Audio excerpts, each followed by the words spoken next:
हमारे सभी दर्शकों का यीशु मसीह के नाम से अभिनंदन। आज की चर्चा का विषय है धर्मांतरण। अक्सर मसीहियों पर यह आरोप लगाया जाता है कि वे गैर कानूनी तरीके से लोगों का धर्मांतरण करते हैं, धर्म परिवर्तन करते हैं। तो इस विषय पर चर्चा करने के लिए मैंने अपने एक स्टूडेंट को बुलाया हुआ है। कोरोना से पहले जब हम इंग्लिश का इंस्टीट्यूट चलाते थे तो ये भी हमारे इंस्टीट्यूट में आते थे इंग्लिश सीखने के लिए। इनका नाम है अमन। तो आज हम अमन से जानेंगे कि धर्मांतरण को लेकर उनके क्या विचार हैं। तो आइए स्वागत करते हैं अमन का। नमस्कार, मेरा नाम है अमन। तो अमन, सबसे पहले तो आप मुझे ये बताइए कि जितनी भी बातें मैंने आपको बाइबल से बताई और जीसस क्राइस्ट के बारे में, यीशु मसीह के बारे में समझाया, उसके आधार पर आप क्या कहेंगे कि सही मायनों में क्रिश्चियन कौन होता है? क्रिश्चियन वह है जो अपने पापों से मन फिरा चुका है और केवल यीशु को ही अपना ईश्वर मानता है।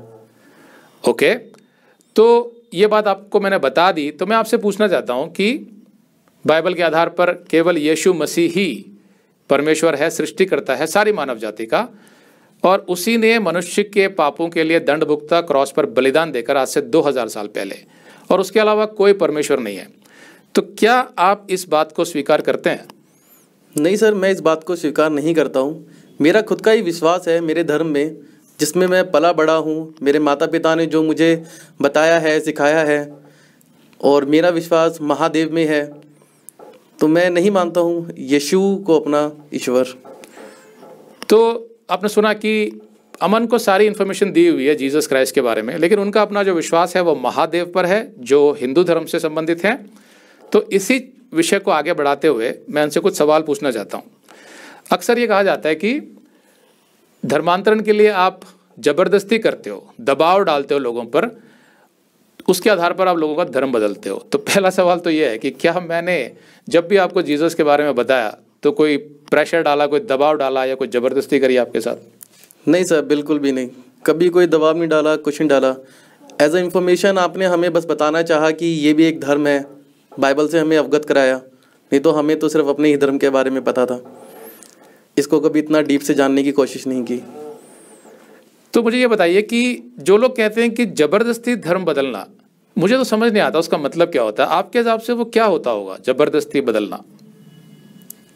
ये तो सर मैं भी नहीं समझ पा रहा हूँ कि वो ज़बरदस्ती कैसे किसी का कोई धर्म बदल सकता है। ज़बरदस्ती कोई किसी से करेगा तो बंदा उससे डरेगा ही, उसका धर्म तो नहीं बदल सकता।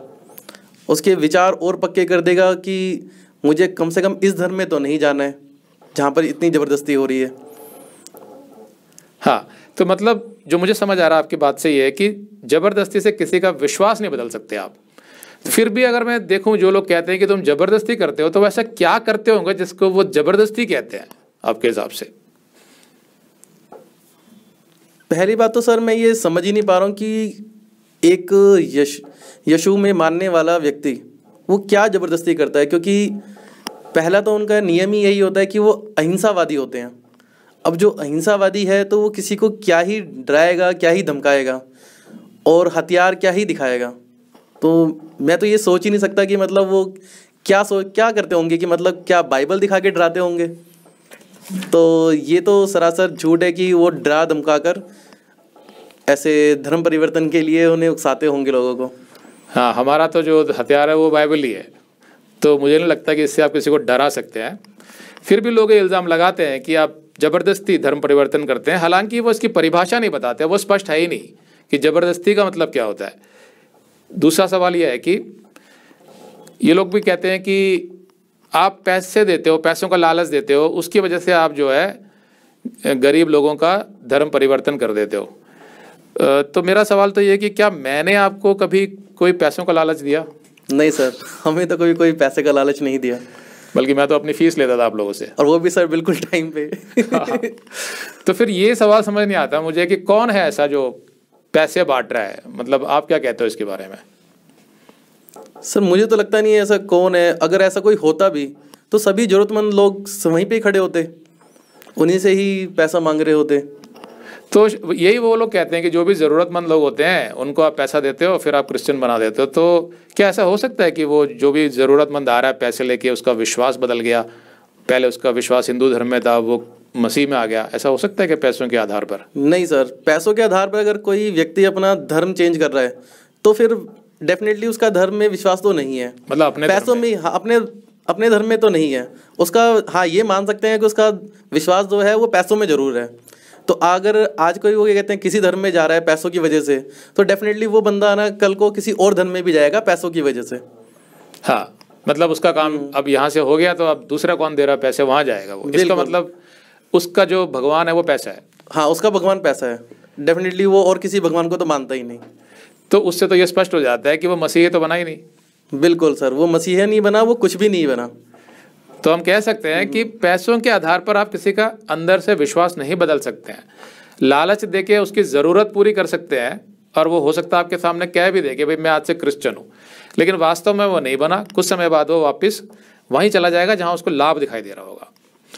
फिर वो ये कहते हैं कि भाई तुम जो सड़कों पर जाते हो, ऐसे प्रचार करते हो, ये पर्चे सब बांटते हो, जिसकी वजह से लोगों का धर्मांतरण हो जाता है। अब ये पर्चे तो शायद मैंने आपको पहले भी दिए हुए हैं। इसमें ये लिखा हुआ है कि आपके और मेरे सभी पापों की क्षमा के लिए पृथ्वी और आकाश के सृष्टिकर्ता प्रभु यीशु मसीह, वो आज से 2000 साल पहले मानव रूप धारण करके आए पृथ्वी पर, और उन्होंने अपना बलिदान दिया। वो बलिदान जो था वो था मनुष्य के पापों का दंड जो उन्होंने अपने ऊपर भुगता, क्योंकि जब तक मनुष्य के पापों का दंड का कोई समाधान नहीं होता या दंड कोई भुगतता नहीं है, वो मृत्यु के बाद वापस परमेश्वर के पास पहुंच नहीं सकता। इसलिए उन्होंने स्वयं मनुष्य का रूप लेकर सबका दंड भुगता, ताकि मनुष्य को स्वर्ग ले जाया जा सके, जो भी अपने पापों से क्षमा मांगकर यीशु को स्वीकार करना चाहता है।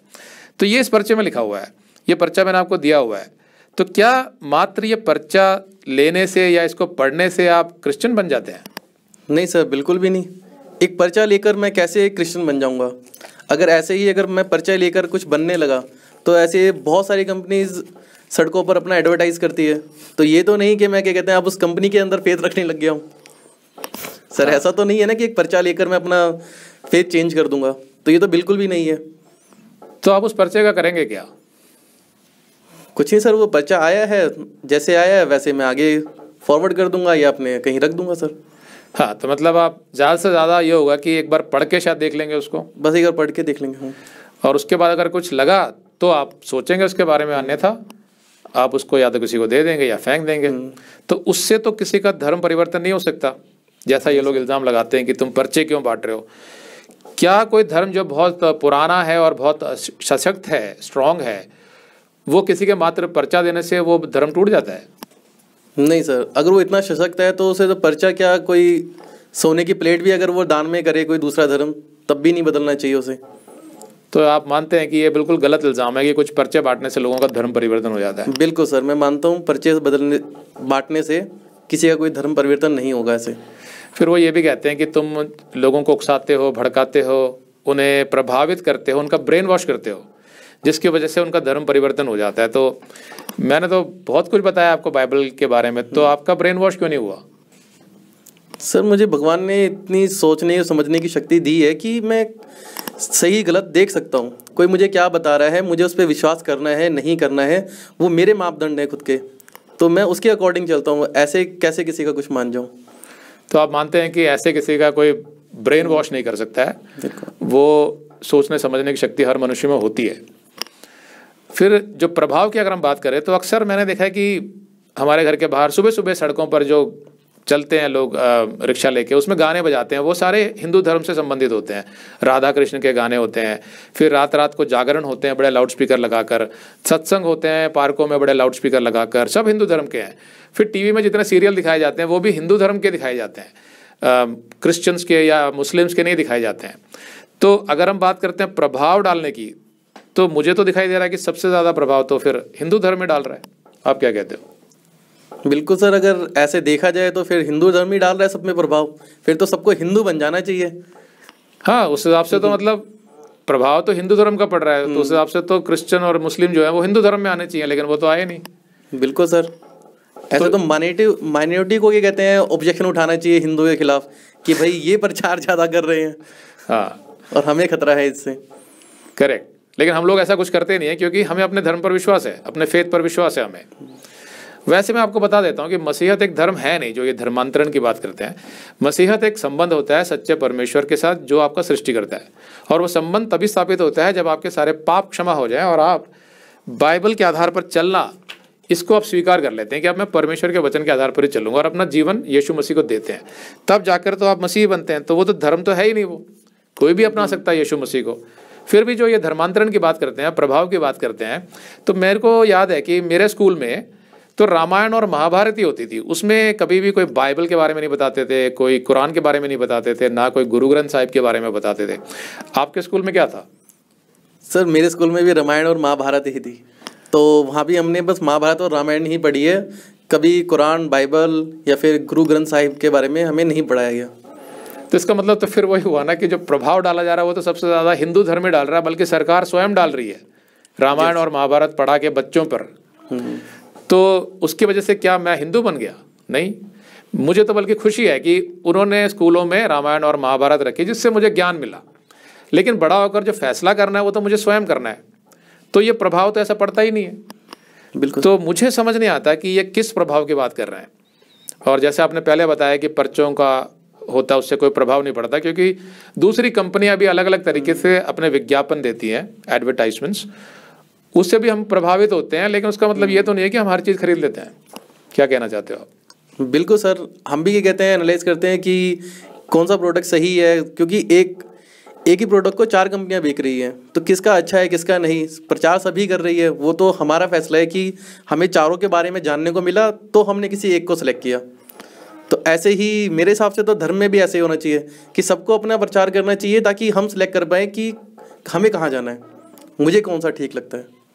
हाँ, ये बहुत आपने खूबसूरत बात बोले कि सब अपना अपना ज्ञान दीजिए और हम स्वयं उसका फैसला करेंगे। इसके विषय में हम आगे कुछ और बात करेंगे, लेकिन उससे पहले मुझे आपसे ये सवाल पूछना था कि एक ये भी बात अक्सर सुनने को मिलती है कि भाई तुम तो एक बोरा चावल दे के लोगों का धर्म परिवर्तन कर देते हो। तो क्या मैंने कभी आपको एक बोरा चावल दिया? नहीं सर, हमें तो कभी आपने ऑफर नहीं किया एक बोरा चावल। अच्छा चलो ठीक है, हाँ मजाक की बात अलग है, लेकिन मैं आपसे जानना चाहता हूँ कि क्या एक बोरा चावल दे के आप किसी का विश्वास बदल सकते हैं? नहीं सर, एक बोरे चावल से किसी का विश्वास नहीं बदल सकते, क्योंकि एक बोरा चावल कितने दिन चल जाएगा सर। दूसरा ये भी है कि अगर कोई एक बोरा चावल लेके ये कह भी देता है कि चलो मैं आज से क्रिश्चियन बन गया क्योंकि तुमने मुझे एक बोरा चावल दिया, इससे क्या साबित होता है कि उसका पिछला धर्म कैसा था? इससे तो फिर यही साबित होता है कि पिछले धर्म के लोगों ने उसको इतना भी नहीं समझा कि उसको एक बोरा चावल दे दिया जाए। तो मतलब ये है कि फिर उसकी तो कोई गलती वैसे भी नहीं हुई। नहीं भाई, उसका धर्म उसका ध्यान नहीं रख रहा, वो अपनी मर्जी से कह रहा है कि मैं एक बोरा चावल देने वाले को मान लूंगा मैं। लेकिन फिर भी अगर वो ऐसा करता भी है तो भी वो एक बोरा चावल के लिए अगर कहता है कि मैं क्रिश्चियन बन गया, तो क्या वास्तव में वो क्रिश्चियन बना? नहीं, वो वास्तव में क्रिश्चियन नहीं बना। वो बस उसने उस टाइम की अपनी जो उसकी नीड थी उसको सेटिस्फाई किया है खाली। मतलब भूख मिटा ली उसने, अपनी भूख मिटा ली, अपनी उस टाइम की जरूरत पूरी कर ली, अदरवाइज और तो उसने कुछ नहीं किया। और जैसा आपने पहले बताया कि जब उसकी ज़रूरत पूरी हो जाएगी फिर वो फिर ढूंढेगा कि आप मुझे कौन दे रहा है, बिल्कुल तो वहाँ चला जाएगा वो, है ना।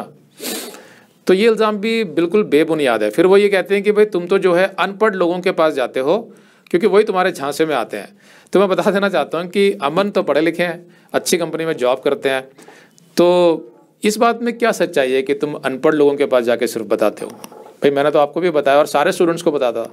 बिल्कुल, हमारे बैच में जैसे मैं भी अच्छी कंपनी में काम करता हूँ, तो और भी लोग, कोई नेवी में था, कोई इंजीनियर है, सब अच्छे पढ़े लिखे सारे बंदे थे। तो ऐसा तो कोई नहीं था कि इन्होंने सिर्फ अनपढ़ को ही बताया, सब हम पढ़े लिखे हैं, हम सबको बताया उन्होंने। हम तो दूसरी बात ये भी है कि अगर कोई अनपढ़ है जिसको पढ़ने लिखने का मौका नहीं मिला जीवन में किसी भी कारण से, वो गरीब घर में पैदा हुआ, तो क्या उस आदमी को परमेश्वर के बारे में नहीं बताना चाहिए? उसको तो डेफिनेटली पहले बताना चाहिए, क्योंकि जो पढ़ा लिखा बंदा है वो तो कहीं ना कहीं से सोर्स उसे मिल ही जाते हैं। तो वो किताबें मिल जाए, बाइबल मिल जाए तो वो पढ़ लेगा। लेकिन जो कभी पढ़ाई नहीं लिखाई नहीं, उसके लिए तो आप ही हैं, जो प्रचार करोगे तभी उन्हें पता चलेगा, अदरवाइज तो उन्हें कैसे पता चलेगा। तो मैं आपको बताना चाहता हूँ कि जहाँ तक मसीहत की बात है, परमेश्वर किसी को ऊंचा नीचा नहीं समझता। वो ये नहीं देखता कि कौन कितना पढ़ा लिखा है, कौन कितना अमीर है, कौन कितना गरीब है। परमेश्वर का वचन सबके लिए है, क्योंकि मृत्यु के बाद तो सब बराबर हो जाते हैं। तो परमेश्वर यीशु मसीह ये चाहता है कि उसका वचन हर इंसान तक पहुँचे, चाहे वो पढ़ा लिखा हो या नहीं हो, चाहे वो गरीब हो या अमीर हो। ताकि वो सच्चाई को जाने, अपना स्वयं फैसला करे, ताकि मृत्यु के बाद वो वापस स्वर्ग में परमेश्वर के पास पहुंच सके। इसीलिए हम हर एक के पास जाते हैं, पढ़े लिखों के पास भी और कम पढ़े लिखे वाले लोगों के पास भी जाते हैं। लेकिन जिनको आरोप लगाना होता है वो ये सब बहाने ढूंढ रहे होते हैं। और दूसरी बात ये कि अगर हम बात करें कि हम पढ़े लिखों के पास नहीं जाते हैं और अनपढ़ लोगों के पास जाते हैं, तो मेरा सवाल ये है कि क्रिश्चियंस जो अमेरिका में है, यूरोप में है, वो क्या सब अनपढ़ हैं? नहीं, बिल्कुल भी नहीं। अगर वर्ल्ड वाइड देखा जाए तो जो एजुकेटेड पीपल हैं वो सबसे ज़्यादा तो क्रिश्चियन ही है। हाँ, तो अगर इस आधार पे देखा जाए तो फिर तो ये तो बिल्कुल सरासर गलत है कि आप सिर्फ क्या कहते हैं अनपढ़ लोगों के पास जाते हैं। और अगर ये कहीं चलो ठीक भी है कि आप अनपढ़ लोगों के पास जाते हैं, तो ये तो बहुत अच्छी बात है कि आप उन्हें पढ़ा लिखा कर एजुकेटेड कर रहे हो। ओके। तो ये तो मेरे हिसाब से तो बहुत अच्छी बात है। तो भी ये लोग इल्ज़ाम लगाते हैं कि तुम ऐसे लोगों को झांसे में लेते हो। खैर, अब मुझे एक सवाल आपसे ये पूछना है कि मैंने आपको यीशु मसीह के बारे में बहुत कुछ बताया, आपने स्वीकार भी नहीं किया यीशु मसीह को अपना उद्धारकर्ता, ना आप किसी भी रूप में मसीही बने, बल्कि आपको ये तो मालूम अच्छे से कि मसीहत क्या होती है, पापों से मन फिराकर केवल यीशु को अपना उद्धारकर्ता स्वीकार करना। लेकिन आपने नहीं स्वीकार किया, आज भी आप अपने विश्वास पर चलते हैं। तो मेरा सवाल आपसे अमन ये है कि क्या हमारे रिश्ते में कोई फ़र्क आया उससे? नहीं सर, बिल्कुल भी नहीं। हमारे रिश्ते में जैसे हम पहले थे वैसे ही हैं अभी भी, और मधुर संबंध है। हाँ, तो इसीलिए जब मुझे इंटरव्यू की बात याद आई कि मुझे इस विषय पे बात करनी है, तो सबसे पहले मैंने अमन के बारे में सोचा। तो कहने का मतलब ये है कि कहीं कोई विभाजन नहीं है, भले ही हमारे विश्वास अलग अलग हैं, हम फिर भी मन से एक हैं और हमेशा दोस्त रहेंगे। ये सच्चाई है जो छुपाई जाती है हमारे देश में। इन जनरल क्या होता है कि जितने भी लोग होते हैं इस समाज में जो रहते हैं, वो भाईचारे के साथ सालों से रहते आ रहे हैं। उनके बीच में प्रेम है, आपसी भाईचारा है, भले ही सबके अपने अपने विश्वास हैं, कोई किसी को मानता है, कोई किसी को मानता है, लेकिन वो मिलजुल के आराम से शांतिपूर्वक तरीके से रहते आ रहे हैं और आज भी रह रहे हैं। आप क्या कहते हो इस बारे में? बिल्कुल सर, मैं तो ये अपने आसपास के इलाके में ही देखता हूँ। जैसे हमारी गली में भी 10 घर हैं, तो 6 हिंदुओं के हैं, 2 मुसलमानों के हैं, 1 क्रिश्चियन है, 1 सिख है। सब अपने मिलजुल के रह रहे हैं। सब दिवाली भी मनाते हैं, होली भी मनाते हैं, अपना गुरु पर्व भी मनता है, अपना ईद भी मनती है, क्रिसमस में भी कहते हैं सब इकट्ठे होकर मनाते हैं। तो ऐसा तो कुछ नहीं है, ये तो बस कुछ राजनीतिक दल हैं जो कि कहते हैं हमें भड़का रहे हैं, विभाजन करने की कोशिश कर रहे हैं। अदरवाइज़ अगर देखा जाए तो हर जगह हर मोहल्ले की यही कहानी है। सब अपने क्या कहते हैं, जो रहीम चाचा हैं आज भी उन्हें रहीम चाचा कहा जा रहा है और अपने बिल्कुल सही तरीके से रहा जा रहा है। अच्छा, मुझे एक बात बतानी है आपको कि अगर बाइबल ये सिखाती भी है कि भाई हमें जो है सिर्फ अपना जो परमेश्वर है उसी को मानना है और अन्य धर्मों के जितने भी रीति रिवाज या त्योहारों में शामिल नहीं होना है, जैसे मैंने आपको बताया भी हुआ है स्पष्ट रूप से, तो क्या उससे आपके मन में कोई कड़वाहट आ जाती है? नहीं सर, बिल्कुल भी नहीं, ऐसा कुछ नहीं है। ऐसा तो नहीं है ना? कुछ लोग ऐसा कहते हैं कि भाई तुम हमारी दिवाली में शामिल नहीं होते तो हम तुम्हारे क्रिसमस में भी शामिल नहीं होंगे। कुछ लोग ऐसा सोचते हैं, लेकिन मैं आपसे पूछना चाहता हूँ कि हमारे बीच में कोई कड़वाहट आई उससे? नहीं सर, हमारे बीच में तो बिल्कुल कोई कड़वाहट नहीं है। इसका कारण ये है कि आपने अपना विश्वास मुझे समझा दिया। कल को हो सकता है कि आपके विश्वास के आधार पर कुछ ऐसी चीजें हो जो आप नहीं कर सकते हो, चाहे वो मांस मछली खाने से संबंधित हो या किसी और बात से हो। ऐसे हम कुछ नहीं चीजें कर सकते। तो ये तो बात समझने की है और एक दूसरे की रिस्पेक्ट करने की। हाँ भाई, इनका ये विश्वास है। बिल्कुल सर। फिर भी लोग जो हैं ये लड़ाने के लिए ये सब किया जाता है कि भाई इनका धर्म जो है दूसरे धर्म को गलत बता रहा है और अपने धर्म को सही बताता है। एक सवाल ये है कि मनुष्य की मृत्यु तो होनी है, हर मनुष्य की, चाहे वो किसी भी धर्म से हो, ठीक है। उसके बाद वो कहाँ जाता है ये स्पष्ट रूप से कोई साबित नहीं कर सकता, कोई ऐसा सबूत नहीं दे सकता कि हाँ भाई ये देखो 100% ये होता है। सबके अपने अपने विश्वास हैं, हर धर्म अलग अलग तरीके से सिखाता है। ज़्यादातर धर्म स्वर्ग नरक की बात करते हैं, लेकिन ये सच्चाई ज़रूर है कि हर धर्म में मनुष्य की मृत्यु ज़रूर होती है। वो तो सब मानते हैं, सबने देखा हुआ है। तो अगर मृत्यु के बाद एक जीवन है तो क्या मनुष्य का ये अधिकार नहीं है कि वो उस जीवन के बारे में समझे, उसके बारे में जाने जो अनंत काल का है? जैसे कहते हैं ज़्यादातर धर्मों के जो प्राण होता है, सोल, वो मरता नहीं है कभी। तो क्या ये ज़रूरी नहीं है कि वो जाने कि वो कहाँ जाएगा मृत्यु के बाद? बिल्कुल सर, सबका अधिकार है जानना है तो। हाँ, तो जब कोई भी धर्म ये 100% साबित नहीं कर सकता, ना हिंदू, ना क्रिश्चियन, ना मुस्लिम, सब अपना अपना ग्रंथ जो है उसके आधार पर बता सकते हैं और कुछ कुछ सबूत दे सकते हैं, लेकिन 100% कोई प्रूव नहीं कर सकता। तो क्या ये ज़रूरी नहीं है कि हर मनुष्य को सभी धर्मों की इन्फॉर्मेशन होनी चाहिए ताकि वो मृत्यु के बाद का जो अपना जीवन है उसको सिक्योर कर सके, ताकि वो सच्चाई के आधार पर अपना फैसला ले सके? बिल्कुल सर, ये तो है कि डेफिनेटली सबको पता होना चाहिए, इन्फॉर्मेशन तो सबको ही मिले कि मतलब अभी जो जीवन चल रहा है ये ठीक है, उसके बाद भी एक जीवन है और उस ईश्वर तक पहुंचने के क्या क्या रास्ते हैं। तो हर एक धर्म को अपना अपना प्रचार करके बताना चाहिए कि ये एक रास्ता है, ताकि हम भी क्या कहते हैं जीवन के बाद जो एक जर्नी स्टार्ट होएगी उसको अभी से क्या कहते हैं सिक्योर कर सकें।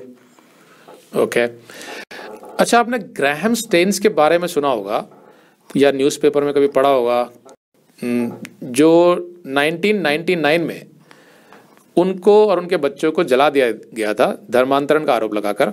ग्राहम स्टेन्स वो थे जो भारत आए थे बहुत कम उम्र में, 24 साल की उम्र में, और करीब 40 साल उन्होंने सेवा करी थी उड़ीसा के मयूरभंज जिले में, जहाँ पर कुष्ठ रोगियों को रखा जाता था। तो कुष्ठ रोगियों को उस समय समाज छोड़ देता था, उनको बाहर कर दिया जाता था, उनकी देखभाल करने के लिए कोई नहीं होता था, उनको खाने के लिए कुछ नहीं होता था। तो ग्राहम स्टेन्स जो यीशु मसीह को मानते हैं, उस यीशु मसीह के प्रेम की वजह से वो अपना ऑस्ट्रेलिया का अच्छा खासा जीवन शैली छोड़कर भारत के जंगलों में आए। उस समय वो जंगल ही थे, कुछ फैसिलिटी नहीं थी, कोई बिजली नहीं था, कोई पानी नहीं था, रहने की कोई व्यवस्था नहीं थी वहाँ पर। वो आए और उनकी पत्नी और उनके छोटे छोटे बच्चे थे, तो उन्होंने वहाँ कुष्ठ रोगियों की सेवा करी। उनकी पत्नी जो थी वो नर्स थी, वो चिकित्सा करती थी उनकी, और बताते थे उनको यीशु मसीह के बारे में कि भाई उनका विश्वास क्या है। तो जाहिर सी बात है, कुछ लोग जो देखते थे कि भाई हमारे अपने धर्म ने हमें छोड़ दिया, हमें हमारी कोई परवाह नहीं करी, हमें वो जानवरों की तरह ट्रीट करते हैं, या वो हमारे दुख दर्द से कोई संबंध नहीं रखते। लेकिन ये मनुष्य तो अपना देश अच्छा वाला छोड़ के आया है हमारी सेवा करने के लिए। तो उनको यीशु मसीह में, जो ग्राहम स्टेन्स का परमेश्वर था, विश्वास हो गया और उन्होंने अपनी मर्जी से यीशु मसीह में आ गए। तो भी उन पर धर्मांतरण का इल्ज़ाम लगाकर उन्हें जला दिया गया जीप में उनके बच्चों के साथ। तो आपको क्या कहना है इसके बारे में? मैंने इनके बारे में पढ़ा था और जैसा मैंने पढ़ा कि मतलब इनको जिंदा उस जीप के अंदर जला दिया गया था उनके 2 छोटे बच्चों के साथ। तो ये कृत्य तो मेरे को अब तक का ना बहुत ही अपमानजनक लगा है।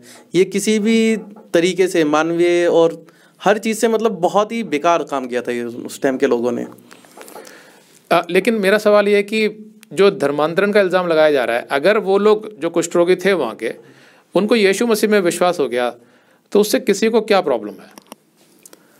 किसी को कोई प्रॉब्लम होनी ही नहीं चाहिए थी, क्योंकि उनका समाज तो उनको पहले ही निष्कासित कर चुका था। अब वो अपने क्या कहते हैं किसी तरीके से जिंदा रह रहे थे, जी रहे थे, तो किसी को कोई प्रॉब्लम होनी नहीं चाहिए थी।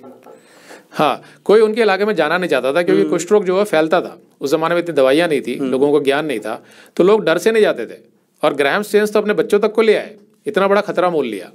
तो अपनी मर्जी से अगर कोई जा रहा है, तो मेरा सवाल ये है कि दूसरों को क्या समस्या होती है? मतलब ऐसे कौन सी मानसिकता होती है कि दूसरा आदमी जाके कह रहा भाई तुमने कुष्ठ रोगियों का धर्मांतरण कर दिया, जबकि ऐसा है नहीं।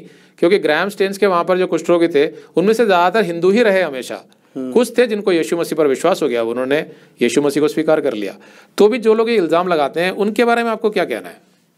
ये सर राजनीतिक दल ही है जो इस तरीके की हरकत कर रहे थे उस टाइम पे भी। और हमारे दो देश की विडंबना रही है कि शुरू से इस टाइप के राजनीतिक दल जो समय समय पर हमारे देश को बर्बाद करते रहे हैं। उस टाइम पे भी उनको जिंदा जलाया गया, वो कुछ राजनीतिक दल के बंदों ने ही ऐसा काम किया था कि बस अपने वोट बैंक के चक्कर में कि हिंदुओं का वोट बैंक वापस लेना है और ये धर्म की राजनीति खेलनी है। ओके। तो आज जो चल रहा है धर्म के राजनीति की अगर हम बात करते हैं, तो आज तो कुछ ज़्यादा ही बढ़ गया है। मैंने देखा है कि अभी मस्जिदों को तोड़ा जा रहा है, उन्हें जलाया जा रहा है, चर्चों को भी अब तोड़ने लगे हैं, क्रिश्चियंस को पकड़ के मारा जाता है, मुस्लिम्स को पकड़ के भी मारा जाता है। तो ये सब इस बात पर किया जा रहा है कि भाई ये धर्म परिवर्तन करते हैं और ये गलत धर्म है, या जो भी ये बताए जाते हैं। तो आप क्या कहना चाहते हो ऐसे लोगों के बारे में जो ये हरकतें कर रहे हैं? ये सर बहुत ही निंदनीय हरकतें हैं और ये राजनीतिक दल हैं कुछ जो अपनी राजनीति चमकाने के लिए ऐसा कर रहे हैं और ये खेल रहे हैं डिवाइड एंड रूल। तो ये हिंदू, मुस्लिम, सिख, ईसाई सबको अलग अलग हिस्सों में बांट रहे हैं। और जैसे कि हमारे देश में हिंदुओं की जनसंख्या ज़्यादा है, तो बस हिंदुओं का रक्षक बताकर इन धर्मों पर अटैक किया जा रहा है और हिंदुओं का वोट बैंक लेने की कोशिश की जा रही है। और ये सब जो कर रहे हैं ये कुछ नहीं कर रहे हैं, ये देश को बस पीछे ही लेके जा रहे हैं। देश की जो संपत्ति है और चीज़ें हैं उनमें ये नुकसान ही कर रहे हैं। इससे लोगों के बीच में जहर फैल रहा है, ये लोगों को लड़वा रहे हैं आपस में कि हिंदुओं ने ऐसा कर दिया, मुसलमानों ने ऐसा कर दिया। ये सब जो ये कर रहे हैं धर्म के नाम पर, ये देश को कभी भी उन्नति नहीं करने देंगे। तो मतलब आप कहना चाहते हैं सर, यही कहना चाहूँगा सर। तो आप ये कहना चाहते हैं कि जो इनकी पॉलिसीज हैं कि ये धर्म के नाम पे बांट रहे हैं, उससे देश को बहुत हानि होती है। और हम आज भी गरीब देशों में गिने जाते हैं 70-72 साल के बाद भी आज़ादी के। आज भी हम विकासशील हैं, आज भी हम विकसित नहीं हो पाए हैं। तो ये सब बहुत बड़े बड़े कारण हैं जिसकी वजह से हमारा देश तरक्की नहीं कर पा रहा है। क्या आप मानते हैं इस बात को? बिल्कुल सर, ये सबसे बड़े कारण यही है जिनकी वजह से हम अभी भी विकासशील में आ रहे हैं, विकसित नहीं हो रहे हैं। और हम दूसरे मुद्दों पर ध्यान नहीं दे पाते हैं, जैसे बेरोजगारी पर या शिक्षा पर। हम इन्हीं चीज़ों में फंस के रह जाते हैं। एक तो ये है। दूसरा ये है कि आप कहते हो कि कोई धर्म परिवर्तन कर रहा है, तो क्या इस देश में कानून नहीं है उसके विरुद्ध? बिल्कुल कानून है, हमारा एक लॉ है, संविधान बना है इस चीज़ के लिए कि, और हमारा पूरा प्रशासन है इस चीज़ के लिए, पुलिस है हमारे पास। तो अगर किसी को ऐसी प्रॉब्लम है तो वो इसके अकॉर्डिंग जाए, पुलिस में कंप्लेंट करें, अदालत में अपनी बात रखें और फिर उसका क्या कहते हैं न्याय करवाया जाए। कानून अपने हाथ में ले लेना, खुद ही ये सब कुछ कर देना, ये तो बहुत ही गलत चीज़ है। तो इसका मतलब तो ये हुआ कि वास्तव में तो कानून वो लोग तोड़ रहे हैं जो कानून को अपने हाथ में ले रहे हैं, और उनको अरेस्ट किया जाना चाहिए, उन पर मुकदमा चलना चाहिए। बिल्कुल सर। लेकिन किसी कारण की वजह से ऐसा नहीं हो रहा है, और पुलिस भी जो है आमतौर पर निष्क्रिय रहती है, वो इसको रोकती नहीं है। ये बहुत ही बड़ी विडंबना है हमारे देश की। और फिर एक सवाल ये है कि जो मैसेज है आपका, अगर मैं बात करता हूँ कि ये लोग जो ऐसे धर्मांतरण का इल्ज़ाम लगाकर बांट रहे हैं लोगों को, आपस में तोड़ रहे हैं चर्चों को, मस्जिदों को, इनके लिए आपका संदेश क्या होगा? और इनके लिए भी, और जो लोग इनसे प्रभावित हो रहे हैं उनके लिए भी क्या संदेश होगा हमारे देश की जनता के लिए? देश की जनता के लिए तो यही मैं कहना चाहूँगा कि वो बस फेथ रखें अपने आसपास के लोगों में, सब में, कि मतलब वो देखते आ रहे हैं कि जो भी ये दंगाई है ये कोई राजनीति के तौर पे हो जा रही है। तो मतलब क्या आप लोगों को बताना चाहते हैं कि हमारे देश में किस तरीके से रहना चाहिए हमें, जहाँ पर अलग अलग धर्म है, अलग अलग संप्रदाय हैं? हमें यहाँ पर मिलजुल के रहना चाहिए, जैसे हम अपने आस पड़ोस में रह रहे हैं, बस यही है। सबको अपने आस पड़ोस में तरीके से रहना है, और जब 2-2, 4-4 लोग अपने आस पड़ोस में ही तरीके से रहेंगे तो ऐसे एक मोहल्ला अच्छा बनेगा, ऐसे ही एक इलाका अच्छा बनेगा, ऐसे ही एक राज्य अच्छा बनेगा, और ऐसे ही राज्य मिलकर एक पूरा देश अच्छा बनेगा। तो हमें बस इतना ही करना है कि हमें अपने आसपास में अच्छे से रहना है। सब लोग अपने आसपास में अच्छे रहेंगे तो हम सब एक दूसरे के आसपास ही रहते हैं। तो मतलब कहने का ये है कि क्या आपको लगता है कि जो ऐसे अनैतिक तत्व हैं जो हिंसा भड़काते हैं, उनको रोका जाना चाहिए पब्लिक द्वारा? बिल्कुल, पब्लिक द्वारा रोका तो जाना चाहिए उनको, या पब्लिक को ये करना चाहिए कि उनके साथ ना मिले। अच्छा, जो पब्लिक होते हैं कि कहते हैं वो इन्फ्लुएंस करते हैं और पब्लिक फिर उनके साथ हो जाती है, वो जो जत्था बन जाता है, ऐसा ना हो। आप देखें कि कौन दंगाई है, क्या कर रहे हैं, और फिर निष्पक्ष होकर फैसला ले वहीं पे ही। उनके साथ ना हो जाए कि बस उन्होंने कुछ ड्रामा पेश किया और आप एक पार्टी के साथ में हो गए। हो सकता है क्या बताओ कुछ नकली काम कर रहे हो लोगों को भड़काने के लिए। चलो, मैं अंत में आपसे सिर्फ एक चीज़ बताना चाहता हूँ कि बाइबल के आधार पर पाप जो होता है वो क्या होता है? वो होता है झूठ बोलना, बिना वजह क्रोध करना, बुरी भाषा या गाली का प्रयोग करना, धन के पीछे लालच करना या किसी और लालच में फंसना, उसकी वजह से आप बेईमानी करते हैं, टैक्स की चोरी करते हैं, आपके अंदर कोई स्वार्थ का स्वभाव होता है, या आप व्यभिचार करते हैं, यानी कि अपनी पत्नी के अलावा किसी और स्त्री से शादी से पहले या शादी के बाद भी आप किसी स्त्री से संबंध बनाते हैं, जो गलत है, अडल्ट्री। फिर अश्लील वीडियो देखना, फिल्में देखना, फिल्मों में बहुत से बुरे सीन दिखाए जाते हैं, नशा करना, बियर, शराब, ड्रग्स इत्यादि, धूम्रपान या धन का लोभ या गर्भपात यानी अबॉर्शन। फिर बाइबल के आधार पर ज्योतिष विद्या, जादू टोना, काला जादू, तंत्र मंत्र, ये सब पाप है। मनुष्य में ईर्ष्या होती है, अहंकार होता है, ये सब गलत है, पाप है। रिश्वतखोरी, हिंसा, मारपीट, नफरत, ये सब बाइबल पाप कहती है। इसीलिए हमारे समाज में तो इन सबको नॉर्मल समझ लिया जाता है और इन्हीं मूल्यों पर संसार चल भी रहा है। लेकिन बाइबल में परमेश्वर बहुत स्पष्ट है, वो कहता है जिस मनुष्य के अंदर इनमें से कोई एक भी पाप है वो मृत्यु के बाद मेरे पास वापस स्वर्ग में नहीं आ सकता। इसलिए बहुत आवश्यक है कि वो अपने पापों से मन फिराए, क्षमा मांगे उस परमेश्वर से जिसने उसकी रचना की है, और जाने कि वो परमेश्वर कौन है। उसका सबसे बड़ा सबूत परमेश्वर ने स्वयं दिया जब वो मनुष्य बनकर आज से 2000 साल पहले पृथ्वी पर आया, और उसने कहा कि तुम सब लोग पापी हो, लेकिन मैं तुम्हें नरक नहीं जाने देना चाहता, उसके लिए मैं तुम्हारा दंड भुगत रहा हूँ। अब अगर तुम समझते हो कि तुमने पाप किया है और अपने पापों से क्षमा मांगकर मेरे बताए मार्ग पर चलने को अगर तैयार हो जाते हो तो मैं तुम्हें क्षमा कर दूंगा और मृत्यु के बाद तुम्हें स्वर्ग लाऊंगा। यह है संदेश जो बाइबल का है कि इस तरीके से एक सच्चा मसीही बनता है जो विश्वास पर आधारित होता है, उसकी पूरी जीवन शैली बदल जाती है। तो पहले भी मैंने आपको ये सब बातें बताई थी, आज फिर से मैंने ये सारी बातें अभी दोबारा से बताई।